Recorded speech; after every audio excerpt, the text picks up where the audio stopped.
In the Ferguson family, Sundays were reserved for road trips. Bill Ferguson and his dad Willard would drive down the endless roads of Nova Scotia in search of artists. One Sunday, they ended up at the house of Maud Lewis. It was a tiny, tiny thing, cluttered, just full of stuff. And my dad had seen her art and just was taken by it. And he felt she could really do something for Nova Scotia. Willard Ferguson, who also went by Bill, was an artist and gallery owner in Bedford.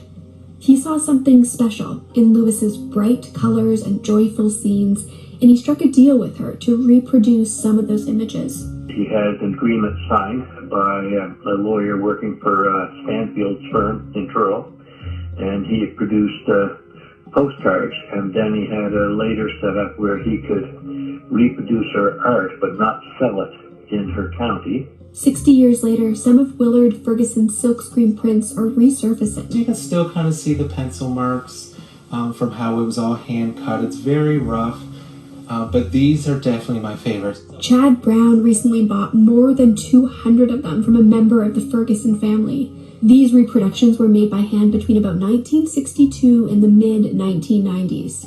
So when it comes to silk screens, it's as close to an original as you're going to get. And I think that that's what he wanted. Ferguson died more than a decade ago, and his part in the story of Maud Lewis has largely been forgotten. Details about the relationship between him and Lewis are hard to find, but a documentary from 1965 offers a few clues. Two of the most enthusiastic admirers of Maud Lewis are Claire Stenning. She's just fantastic. I can't understand why she hasn't been found sooner. And Bill Ferguson. Well, Maud and Everett Lewis are unique characters.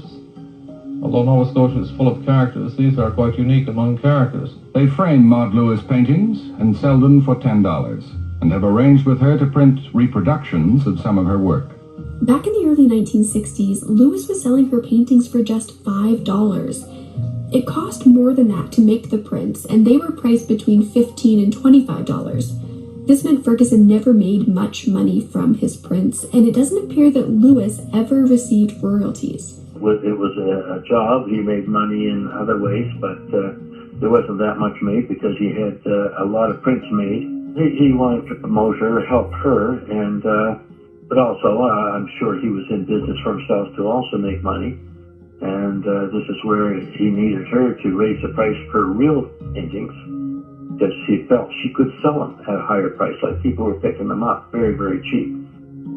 Now, Maud Lewis originals sell for tens of thousands of dollars. Even some of the older silkscreen prints are priced over $1,000. Bill Ferguson says his dad would have been thrilled to see the rest of the world catch up to his love of Maud Lewis. I'd like to see a little more recognition for him. I think he played an important part getting it started. Because years ago, the Art Gallery Nova Scotia would never have picked up her house. The tiny highway-side house that Ferguson visited as a kid has been restored. It now sits in a showroom and is the Art Gallery of Nova Scotia's star attraction.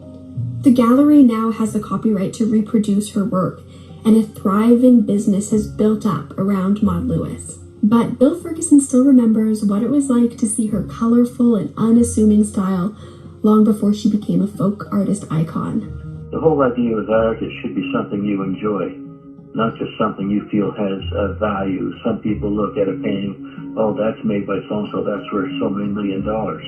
But do you really like it? Do you enjoy it? What do you see in it? That, to me, is what's more important. Emma Smith, CBC News, Halifax.